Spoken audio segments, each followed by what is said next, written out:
नमस्कार साथियों।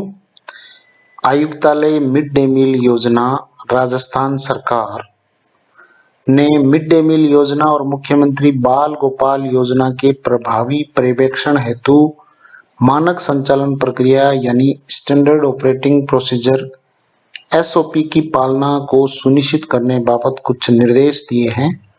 तो उन निर्देशों की आज हम बात करेंगे। तो सबसे पहले हम बात करते हैं मिड डे मील योजना और मुख्यमंत्री बाल गोपाल योजना के प्रभावी पर्यवेक्षण हेतु मानक संचालन प्रक्रिया एसओपी। तो इसमें मिड डे मील के बारे में भोजन की गुणवत्ता और पौष्टिकता का जो बिंदु है उसमें कक्षा 1 से 5 तक के प्रत्येक विद्यार्थी को दिए जाने वाले पके हुए भोजन के लिए 450 कैलोरी और 12 ग्राम प्रोटीन और कक्षा 6 से 8 के लिए 700 कैलोरी और 20 ग्राम प्रोटीन होना आवश्यक है। और अब हम एक एक करके इनके बिंदुओं की बात करते हैं कि विद्यार्थियों को पौष्टिक और उच्च गुणवत्तापूर्ण गर्म एवं ताजा भोजन उपलब्ध हो सके, इसके लिए भोजन की गुणवत्ता, खाद्यान्न की रखरखाव, स्वास्थ्य सुरक्षा और साफ सफाई के संबंध में जो निर्देश है उनमें नंबर 1 पे है कि भोजन की गुणवत्ता और पौष्टिकता बनाए रखने के लिए भारत सरकार के दिशा निर्देशों के अनुरूप खाद्यान्न, दाल, मसाले और तेल की निर्धारित मात्रा उपयोग में ली जाए और साथ ही साथ इनकी गुणवत्ता का भी विशेष ध्यान रखा जाए।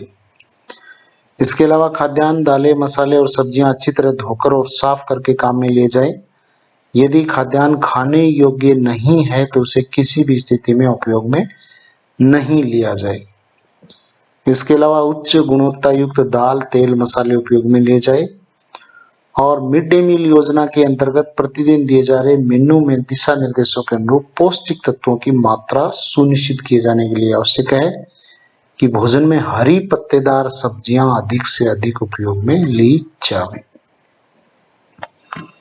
अगला जो बिंदु है वो ये है कि मध्याह्न भोजन योजना के अंतर्गत जो चपाती दी जाती है वो पूरी तरह से सिकी हुई हो, पकी हुई हो और साथ ही किसी भी परिस्थिति में जली हुई नहीं हो।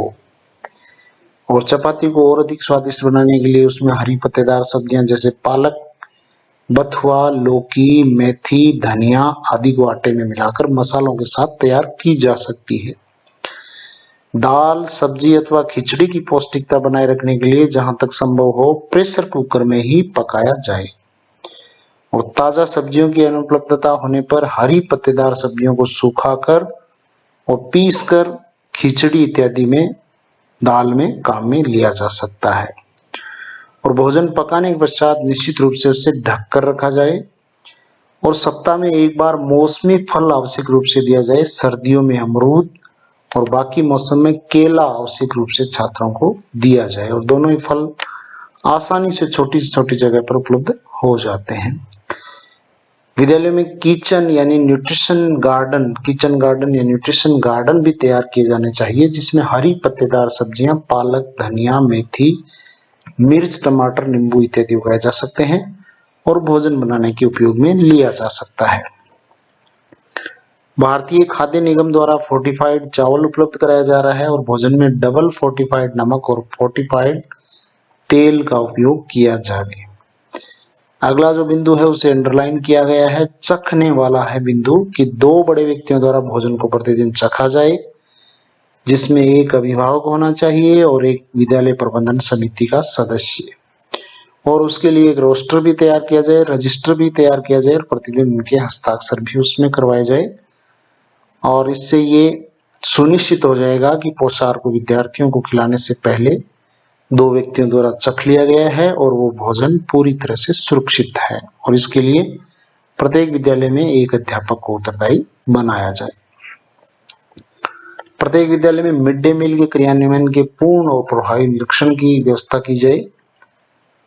इसके अलावा स्वास्थ्य सुरक्षा और साफ सफाई के संबंध में जो निर्देश है उनके बारे में बात करें तो भोजन बनाए जाने से पूर्व ये सुनिश्चित कर लिया जाए कि भोजन बनाए जाने वाले और भोजन परोसने और खाना खाए जाने वाले बर्तन पूरी तरह से साफ हो। कुक कम हेल्पर्स का समय समय पर मेडिकल चेकअप होना चाहिए। कुक हेल्पर्स को स्वास्थ्य संबंधी जो अच्छी आदतें हैं, जैसे नाखून काटना, हाथ धोकर खाना बनाना, स्वच्छ कपड़े पहनना आदि की जानकारी दी जाए। और छात्र छात्राओं को भी स्वास्थ्य संबंधी अच्छी जो जानकारियां हैं, जैसे खाना खाने से पूर्व साबुन से हाथ धोना, नियमित नाखून काटना, खाना खाने वाले बर्तनों की साफ सफाई आदि की जानकारी आवश्यक रूप से दी जाए। डीवॉर्मिंग यानी एल्बेंडाजोल के विशेष प्रयास किए जाने चाहिए। 70 में 2 बार डीवॉर्मिंग टेबलेट, कीड़े मारने की जो टेबलेट्स होती है, पेट के जो कृमि है उन कृमि नाशक जो डीवॉर्मिंग टेबलेट्स है एल्बेंडाजोल, वो 2 बार दी जानी चाहिए। विटामिन ए की खुराक भी दी जानी चाहिए। और स्वास्थ्य विभाग के द्वारा उपलब्ध कराई जा रही आयरन और फोलिक एसिड टेबलेट्स भी विद्यार्थियों को दी जानी चाहिए। खाद्यान्न का रखरखाव और सुरक्षा के संबंध में निर्देश। तो आयुक्तालय द्वारा विद्यालय को जितना खाद्यान्न उपलब्ध कराया जाना है, ये संस्था प्रधान को पहले से ही परिवहनकर्ता द्वारा या ब्लॉक वार जो भी विद्यालय द्वारा आवंटित हुआ है उसकी सूचना है वो संस्था प्रधान को हो। इसके अलावा मिड डे मील योजना के अंतर्गत खाद्यान्न गेहूं चावल का भारतीय खाद्य निगम के गोदाम से उठाव एवं विद्यालयों तक वितरण जिला रसद अधिकारी द्वारा अधिकृत परिवहनकर्ता द्वारा किया जाता है। और परिवहनकर्ता द्वारा विद्यालय में खाद्यान्न की आपूर्ति उपरांत संस्था प्रधान या पोषाहार प्रभारी से प्राप्ति ली जाती है। तो ये सुनिश्चित किया जाए कि खाद्यान्न को तौल कर प्राप्त किया जाए और खाद्यान्न प्राप्त करके विद्यालय की स्टॉक पंजिका में इसका इंदराज किया जाए। और ये जो पावती रसीद है इसका मुख्य ब्लॉक शिक्षा अधिकारी से सत्यापन उपरांत परिवहनकर्ता को परिवहन का भुगतान किया जाए। और खाद्यान्न का उठाव वो निर्धारित वैधता अवधि में किया जाए। कई बार ये देखने में आता है कि खाद्यान्न उपलब्ध होने के बावजूद बहुत सारा खाद्यान्न विद्यालयों में उतार लिया जाता है, उसकी मांग कर ली जाती है। इससे खाद्यान्न के खराब होने की आशंका रहती है। तो कई विद्यालयों में 2 से 3 तिमाही तक खाद्यान्न स्टॉक में उपलब्ध होता है। अत्यधिक खाद्यान्न इकट्ठा होने से खराब होने की संभावना बढ़ जाती है। तो जितनी आवश्यकता हो उसी के अनुसार डिमांड हो, ताकि खाद्यान्न वो अधिक मात्रा में स्टॉक में नहीं रहे। खाद्यान्न को एक निश्चित ऊंचाई कम से कम 6 इंच के प्लेटफॉर्म दीवारों से दूर रखा जाए, जिससे कीड़े मकोड़े और चूहों की समस्या से बचा जा सके। खाद्यान्न रखे जाने वाले कमरे में वेंटिलेशन की पर्याप्त व्यवस्था हो, जिससे नमी के कारण अनाज खराब नहीं हो। खाद्यान्न के उचित रखरखाव हेतु इसे लोहे के बड़े ड्रम्स में रखा जा सकता है। और भारतीय खाद्य निगम FCI का ये कहना है, उसकी नियमावली के अनुसार 3 महीने तक खाद्यान्न सुरक्षित रहता है। इसके पश्चात इसमें इल्ली या अन्य कीड़ा लगने की संभावना रहती है, तथा खाद्यान्न की सुरक्षा का विशेष ध्यान रखें। यदि खाद्यान्न इल्ली या कीड़ा लगने या नमी के कारण खराब हो गया हो तो उसे खाने के काम में नहीं लिया जाए। नए खाद्यान्न को पुराने खाद्यान्न से अलग रखा जाए। खाद्यान्न को सुरक्षित करने के लिए किसी भी स्थिति में पेस्टिसाइड या कीड़े या चूहे मारने की दवा या कोई भी रासायनिक पदार्थ काम में नहीं लिया जाए। ऐसा कोई जहरीला या हानिकारक पदार्थ रसोई या खाद्यान्न भंडारण के आसपास भी नहीं रखा जाना चाहिए। इसके बाद निरीक्षण की जहां तक बात आती है, तो ये विद्यालय स्तर से जो संस्था प्रधान द्वारा समय समय पर इसका पर्यवेक्षण होना चाहिए, ब्लॉक स्तर से भी इसका पर्यवेक्षण होना चाहिए।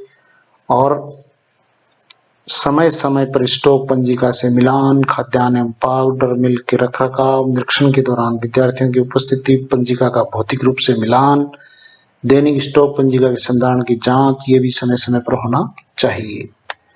और निरीक्षण दिवस को और विद्यार्थियों की भौतिक उपस्थिति का गत 2 से 3 दिवस से मिलान किया जाना चाहिए, जिससे विद्यार्थियों की औसत उपस्थिति का भी आकलन हो सके। इसके अलावा SMC को प्रभावी बनाया जाना चाहिए, ताकि SMC के सदस्यों के द्वारा इसका प्रभावी पर्यवेक्षण हो सके। और प्राय ये देखा गया है कि कार्यक्रम का निरीक्षण संबंधित अधिकारियों द्वारा निर्धारित मापदंडों के अनुसार नहीं किया जा रहा है। ये गंभीर लापरवाही है। भविष्य में ये सुनिश्चित किया जाए कि प्रत्येक अधिकारी निर्धारित मापदंडों के अनुसार प्रतिमाह निरीक्षण करे और इन अधिकारियों के द्वारा किए गए निरीक्षण की प्रतिमाह जिला स्तर पर समीक्षा की जाए। और किसी भी स्तर पर अगर कोई प्रकार की लापरवाही पाई जाती है तो उसके खिलाफ अनुशासनात्मक कार्रवाई की जाए। इसके अलावा आगे जो बिंदु है वो है कि मिड डे मील योजना के अंतर्गत जो भोजन बन रहा हो उसकी जांच खाद्य सुरक्षा विभाग की प्रयोगशालाओं में भी समय समय पर करवाया जाना चाहिए और वितरित किए जाने वाले भोजन की गुणवत्ता और स्वच्छता का विशेष ध्यान रखा जाना सुनिश्चित किया जाए। मासिक बैठक जिला स्तर, उपखंड स्तर ये होनी चाहिए। विद्यालय प्रबंध समिति की हम चर्चा कर चुके हैं कि इसको ज्यादा प्रभावी बनाया जाए। इसके अलावा चखने की हम बात कर चुके हैं, रजिस्टर में इंदराज होना चाहिए। और इसके अलावा अब हम अगला जो बिंदु है वो है मुख्यमंत्री बाल गोपाल योजना का। बाल गोपाल योजना अब प्रतिदिन इस योजना के अंतर्गत विद्यार्थियों को दूध उपलब्ध करवाया जाएगा। पाउडर मिल्क से तैयार दूध ये उपलब्ध होगा। और इस योजना का जो प्रमुख उद्देश्य है नामांकन बढ़ाना, उपस्थिति में वृद्धि, ड्रॉप आउट को रोकना, मिड डे मील की पौष्टिकता में सुधार, पोषण स्तर में वृद्धि और आवश्यक माइक्रो न्यूट्रिएंट्स उपलब्ध कराया जाना है। तो इसमें भी यह है कि दूध उपलब्ध कराए जाने से पहले स्वयं चखने के उपरांत इसका वितरण करें और इसका रजिस्टर संधारण किया जाना सुनिश्चित करें। 2 शिक्षकों से इसे चखवा लिया जाए ताकि इसका ये पता लग सके कि दूध स्वादिष्ट है और विद्यार्थियों के लिए लाभदायक है। इस योजना के प्रचार प्रसार के लिए भी पाउडर मिल्क की जो मात्रा है उसका अंकन भी विद्यालय की दीवार पर प्रदर्शित किया जाएगा और समस्त जिला से शिक्षा अधिकारी सभी विद्यालयों में पाउडर मिल्क की मात्रा अंकित कराया जाना सुनिश्चित करेंगे। तो ये कार्य है। एक तो विद्यालयों में मेनू है उसका पोस्टर आपको लगाना होगा और एक विद्यालय की दीवार पे पाउडर मिल्क की मात्रा का अंकन भी करवाना होगा। इसके अलावा मुख्यमंत्री बाल गोपाल योजना का भी उपखंड स्तर और जिला स्तर पर समय समय पर समीक्षा की जानी सुनिश्चित करें। इसके अलावा समस्त जिला कलेक्टर एवं जिला शिक्षा अधिकारी मुख्यालय प्रारंभिक इस योजना में किसी भी कार्मिक द्वारा गबन अथवा किसी भी प्रकार के लीकेज करने में दोषी पाए जाने पर संबंधित के विरुद्ध तत्काल एफआईआर दर्ज करते हुए अनुशासनात्मक कार्रवाई करना सुनिश्चित करेंगे। तो ऐसे निर्देश हैं, इसमें किसी प्रकार की लापरवाही नहीं होनी चाहिए। इसके अलावा जो पाउडर मिल्क आता है इसकी डोर स्टेप आपूर्ति होती है विद्यालयों तक, तो इसको प्राप्त करते ही पाउडर मिल्क के स्टॉक का इंदराज किया जाना सुनिश्चित करेंगे और संस्था द्वारा उपलब्ध कराई गई पावती रसीद का मिलान जिला शिक्षा अधिकारी मुख्यालय प्रारंभिक द्वारा मुख्य ब्लॉक शिक्षा अधिकारी से सत्यापन करवाने के बाद ही जिला दुग्ध उत्पादक सहकारी संघ को इसका भुगतान किया जाएगा। पारदर्शिता के लिए ये जो मेनू है, एक तो साप्ताहिक मेनू है, एक व्यय होने वाली राशि है, दूध की निर्धारित मात्रा है, इनका स्थायी रूप से अंकन करवाया जाए सुलभ दर्शनीय दीवार पर। तो ये 3 तरह के आपको पोस्टर अपने विद्यालय में लगाने होंगे।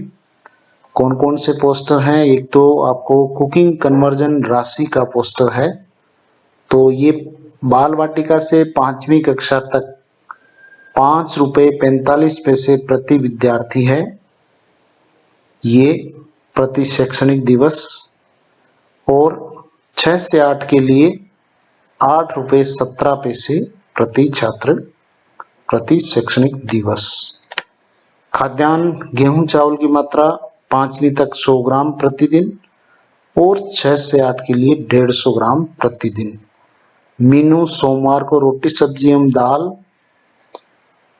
मंगलवार को चावल एवं दाल या सब्जी और बुधवार को दाल रोटी, गुरुवार को खिचड़ी दाल चावल और सब्जी युक्त और शुक्रवार को रोटी दाल और शनिवार को रोटी सब्जी एवं दाल। ये मेनू है। इसको भी ये 3 तरह की सूचनाएं बोर्ड पे चस्पा होंगी स्थायी रूप से। एक तो कुकिंग कन्वर्जन राशि, एक साप्ताहिक मेनू और एक दुग्ध की जो मात्रा है आगे आएगा इसमें। ये रहा मुख्यमंत्री बाल गोपाल योजना अंतर्गत दूध एवं चीनी की मात्रा। तो 5वीं तक के लिए 15 ग्राम दूध है पाउडर वाला, चीनी की मात्रा 8.4 ग्राम है प्रति विद्यार्थी और दूध बनाया हुआ होगा 150 मिलीलीटर। ऐसे ही 20 ग्राम 6ठी से 8वीं के लिए 10.2 ग्राम चीनी और 200 मिलीलीटर दूध। तो ये 3 पोस्टर्स हैं, स्थायी रूप से दीवारों पे चस्पा होंगे। तो ये standard operating procedure SOP mid day meal और बाल गोपाल योजना को संचालन करने संबंधी। Thank you very much.